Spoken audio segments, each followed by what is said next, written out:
Segunda-feira, 11 de maio. As dores do crescimento da Simpar. A Simpar, fundada em 1956 por um imigrante português chamado Júlio Simões, hoje é uma holding de 6,3 bilhões de reais com 8 empresas, incluindo-se a locadora Movida e a transportadora JSL. O maior desafio, atualmente, é pagar a conta dessa expansão acelerada. Para lidar com seus 40,7 bilhões de reais em dívida, o grupo vendeu ativos, renegociou prazos e atraiu o BNDES como sócio em um aumento de capital bilionário. Em um ano, a dívida caiu de 3,6 vezes o lucro operacional para 2,8 vezes. Mesmo assim, segue alta. Outra parte do plano é fazer os ativos que eles já têm renderem mais. No primeiro trimestre, o faturamento cresceu 6% e o retorno sobre o capital investido, ou seja, o tanto que a empresa lucra por cada real aplicado, chegou a quase 18%, o maior da história da Simpar. Porém, continua difícil lidar com a Selic estratosférica. Os juros da dívida da Simpar estão em quase 20% ao ano. E o prejuízo no primeiro trimestre deste ano foi de 64 milhões de reais, contra 41 milhões do mesmo período de 2025.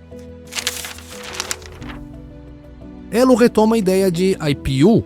Segundo o broadcast, a Elo ressuscitou o plano de abrir capital nos Estados Unidos, engavetado em 2021. O assunto voltou à tona após os sócios Caixa, Banco do Brasil e Bradesco fixarem suas fatias em 1/3 cada. Antes, a participação na bandeira de cartões variava conforme os aportes de cada banco, o que deixava a base acionária instável para um IPO. A operação deve acontecer no segundo semestre. A Egea e Sabesp de olho na Copasa. Tanto a Egea como a Sabesp preencheram o cadastro prévio para os interessados na posição de sócio de referência da Copasa, com 30% das ações. O documento é um pré-requisito para concorrer à privatização da estatal de saneamento mineira, mas não obriga as empresas a apresentar uma proposta quando chegar a hora H. Nova ferrovia avança e acelera escoamento do agro em Mato Grosso. A Rumo deve inaugurar o primeiro trecho da ferrovia de Mato Grosso, a maior obra ferroviária em andamento no país hoje, no terceiro trimestre, segundo o CEO Pedro Palma. O ramal vai conectar o centro do Mato Grosso ao Porto de Santos. Essa fase inicial tem 162 quilômetros e liga a ferrovia da Rumo, que já existe em Rondonópolis, no sul do Mato Grosso, a um novo terminal no município de Dom Aquino, mais ao norte. O destino final da linha será Lucas do Rio Verde, no coração do estado. O terminal em Dom Aquino terá capacidade para descarregar 35 caminhões e carregar 16 vagões de trem em 1 hora, o que dá 10 milhões de toneladas de soja e milho por ano. Whirlpool, invicta no pagamento de dividendos nos Estados Unidos, frustra os acionistas pela primeira vez desde 1955.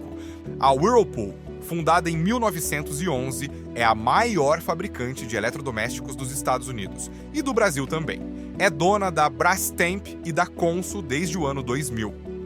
Na Bolsa Americana tem fama de infalível. Desde 1955, paga dividendos aos acionistas todo santo ano. Ou melhor, pagava. Na última quinta, a titã da linha branca anunciou a suspensão dos pagamentos até segunda ordem, ou seja, pode passar 2026 em branco.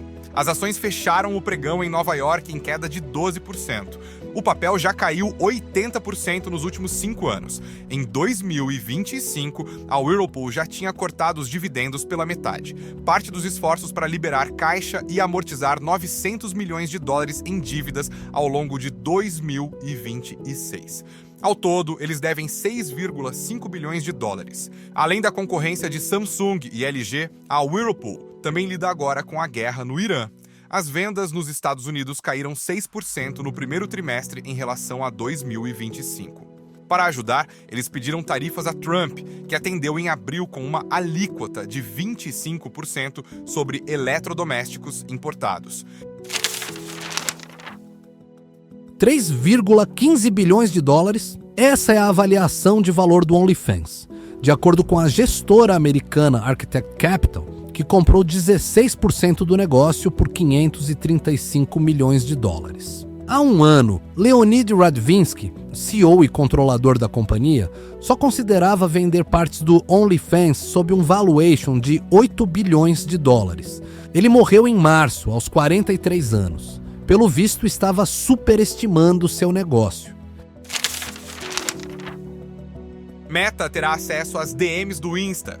A Meta parou de oferecer criptografia de ponta a ponta nas DMs do Instagram.